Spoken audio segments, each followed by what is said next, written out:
What's the meaning of breadbox?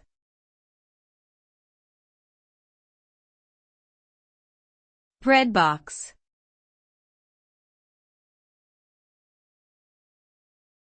Breadbox.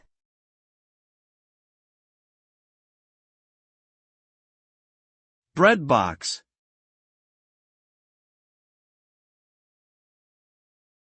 Breadbox.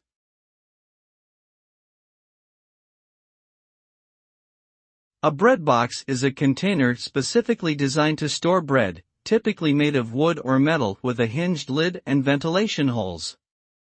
It helps to keep bread fresh for a longer period of time by regulating the temperature and humidity inside the box. The use of breadboxes has declined over the years with the popularity of plastic bags and refrigeration, but they are still appreciated by some for their aesthetic appeal and nostalgia. Overall, a breadbox is a functional and traditional kitchen item that serves the purpose of keeping bread fresh while adding a touch of vintage charm to the home.